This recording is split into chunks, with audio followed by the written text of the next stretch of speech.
កុំខ្ជិលសំបនចាបននឹងឯងជាមិត្តសម្លាញ់ជាទីពឹងជាសម្បត្តិអរិយទ្រព្យបញ្ញនិធិអនុគមវិកោហោតិតែជាប់តាមជីវិតរបស់យើងគឺយើងត្រូវពឹងបនទាំងស្រុងតែហ្មងចាហើយនឹងពុទ្ធរិកាដែលព្រះអង្គសម្ដែងបននឹងជាស្បៀងក៏ព្រះអង្គសម្ដែងប្រពចំពោះបុត្រកោខេតកៈបននឹងជាមិត្តក៏ព្រះអង្គសម្ដែងនាំមកនៅប្រយោជន៍នាំមកនៅសេចក្តីសុខទាំងលោកយៈសុខទាំងលោកតរៈសុខនៅលើបុណ្យហើយចាំបាច់គឺត្រូវតែសន្សំដោយអង្គឯងដោយខ្លួនឯងយើងនៅជួបជុំគ្នាអ៊ូអភរិយាស្វាមីអីចេះតែបួលគ្នាទៅធ្វើបុណ្យអីប៉ុន្តែតួបុណ្យគឺចិត្តយើងម្នាក់សន្សំរៀងខ្លួនហ្នឹងហើយហ្នឹងយើងយល់ហើយគ្រាន់តែថារំលឹកកុំឲ្យយើងខ្ជិលកុំឲ្យយើងឡាចបន់កុំឲ្យថាបន់តិចតួចអីណាព្រះពុទ្ធអង្គមិនឲ្យយើងប្រមាទថាបន់តិចតួចនឹងមិនឲ្យផលអីទេព្រះអង្គឲ្យសន្សំតក់ពេញឆ្នាំងពេញក្អមទាំងពុទ្ធរិកាណាហ្នឹងហើយហ្នឹងគឺបងប្អូនកូនចៅយើងមានសទ្ធាគឺថាទ្រនៅបនកសលទទួលនៅបនកសលក្នុងចិត្តសន្តានជាជាងដែលថាធម្មជាតិដែលមានចិត្តសម្រាប់យើងសន្សំបននឹងឯងទៅយើងប្រើចិត្តហ្នឹងវាជារបស់ដែលទុកដាក់ក្នុងโลกនេះទេមិនមែនយើងយកចិត្តទៅព្រះនិព្វានទេគ្រាន់តែយើងប្រើឲ្យសន្សំ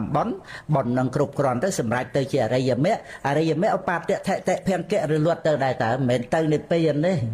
អរិយមគ្គហ្នឹងឧបតិថតិភង្គៈគ្រាន់តែថាជាផ្លូវទៅព្រះនិព្វានព្រោះអរិយមគ្គសមុច្ឆេតបហានៈធម្មជាតិហ្នឹងកើតមកគឺកំចាត់បងឬគល់នៃវត្តដាក់អញ្ចឹងទៅវាត្រូវអស់វត្តដាក់ហ្នឹងឯងការកើតឡើងនៅកិលេសវត្តដាក់កម្មវត្តដាក់វិបាកវត្តដាក់ហ្នឹងគឺមិនមានការកើតហ្នឹងដោយអំណាចនៃអរិយមគ្គហ្នឹងឯងរបៀបដូចថាយើងប្រើក្បូនឆ្លងទៅត្រើយនេអញ្ចឹងទីបំផុតដល់ត្រើយនេហើយយើងអត់ត្រូវការក្បូននឹងទៀតទេហ្នឹងហើយមកអត់មានត្រឡប់អីមកត្រើយអាយនឹងវិញទេត្រូវបដែតទឹកចោលឬក៏អូសដាក់នៅនឹងមាត់ច្រាំងនឹងអញ្ចឹងទៅអរិយមគ្គហ្នឹងចឹងឯងចឹងគេថាកើតឡើងក្នុងអង្គណាសោតាបត្តមគ្គមកសង្សារវត្តហ្នឹងកើតតែម្ដងគត់មួយខណៈណាម្ដងហ្នឹងគឺមួយខណៈហើយអត់មានច្រើនលើកដោយយើងសោតវិញ្ញាណនេះវាកើតតែមួយខណៈដែររលត់ទៅវាត្រូវបន្តដោយសម្បដិឆណៈសន្តិណៈអញ្ចឹងប៉ុន្តែវាកើតឡើងទៀតរាប់ដងមិនអស់ទេ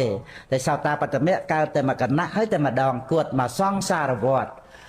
សម្រាប់មួយអង្គម្នាក់សក្តិគិមិមគ្គក៏តែមួយខណៈហើយម្ដងអនាគិមិមគ្គក៏តែមួយខណៈហើយម្ដងអរហត្តមគ្គក៏តែមួយខណៈហើយម្ដងមកពីកិលេសដែលលះបង់ហើយមិនត្រឡប់មកវិញ